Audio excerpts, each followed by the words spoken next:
Hey guys, I hope you're having a good day. I chose my word for the year, which actually ended up being 2 words, let go. And I did a little video about that a couple days ago. So if you want to watch that, that would be cool. I think that we all have animal guides. And I'm very drawn to elephants. And this has just happened over the past 4 or 5 months. I've just been really intrigued with elephants. I understand why, because it was the very first constructing type art project I ever did was when I was 7 years old. And I was in Mrs. Madrid's 2nd grade in Belmont, North Carolina, and she taught us how to paper mache. Now, keep that in mind. We were 7 years old, and while the rest of the classes were coloring, Mrs. Madrid's class was making paper mache animals. And I made a paper mache elephant, and I painted her magenta. I wrote about that whole experience on my blog, so I will put a link to that story that is on my blog in the description box below this video. I'm very intrigued with elephants at the moment. I think if you gravitate to an animal, then that maybe is your animal guide or your spirit animal guide. I've always been really intrigued with this book. It's called Animal Speak. It's by Ted Andrews, and it is the spiritual and magical powers of creatures great and small.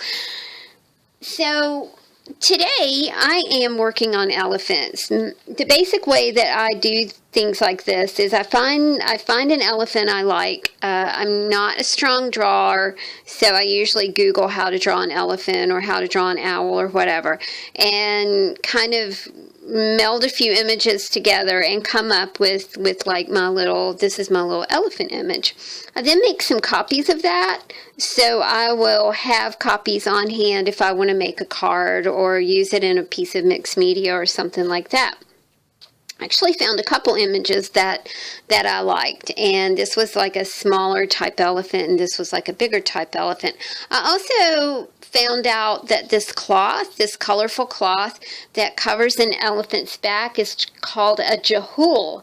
It's a saddle cloth, and these saddle cloths can be very elaborate or they can be very plain.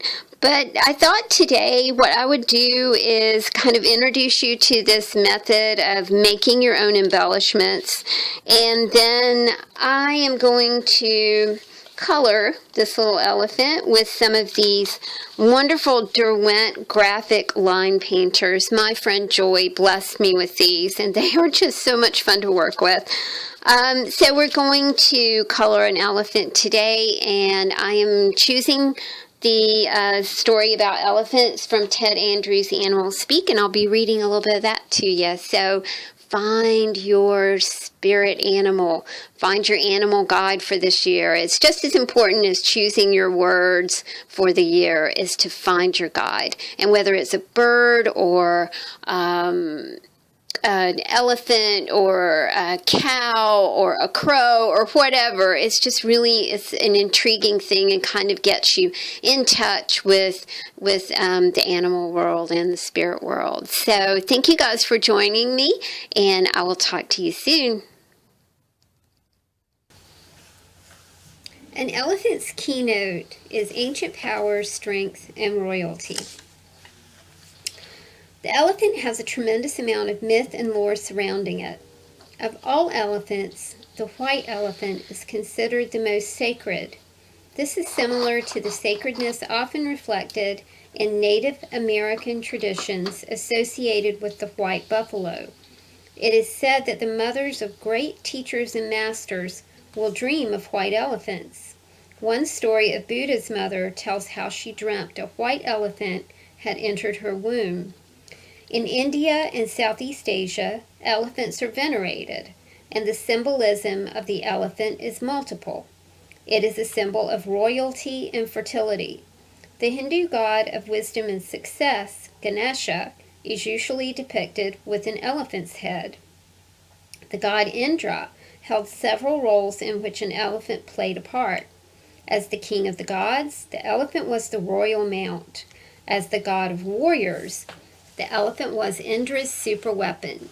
As the god of rain, Indra used the gray elephant to bring forth the monsoons. The elephant is both strange and terrifying to those unfamiliar with it. Much of what the average person believes about elephants is fallacy. Mice do not scare them. They respond to the sound, not to the movement of a mouse. Although they do have good memories, the idea that an elephant never forgets is misunderstood. It actually refers to never forgetting someone who has caused injury. They have been known to seek revenge if the opportunity presented itself. There also are no elephant graveyards, special places where elephants go to die. These tales are very mystical and symbolic. Elephants do show interest in the dead and the dying, even going so far as to display sorrow. Because of their size, color, and shape, elephants and clouds have been linked together. They were seen as symbols of clouds, and many believe that elephants created the clouds. Those with an elephant totem should study the symbolism and significance of clouds. In general, they are symbols of the mist that separates the formed worlds from the unformed. They have been associated with Neptune, prophecy, fertility, and even family. Because they are always in a state of metamorphosis, clouds can reflect the same for those with the elephant totem. For those with an elephant totem, working with incense and fragrant oils can be a powerful and effective tool. Aromatherapy should be studied and used. Oils and fragrances will enable you to shift your consciousness most effectively. Those who have the elephant as a totem will usually find themselves in a position where the opportunity to re-establish powerful family and societal ideals will occur. Mutual care of the young, respect for the elderly and the sick, being strong in your own self. These are the foundations of a great person or a great society. If the elephant has come to you, you will have the opportunity to work toward establishing this within your own life or the lives of others. If the elephant has come to you, prepare to draw upon the most ancient of wisdom and power. You will have an opportunity to either help yourself or others reclaim your most primordial royalty.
Hey guys, okay, here we go. This is our little elephant, the way our little elephant looks now that we are finished.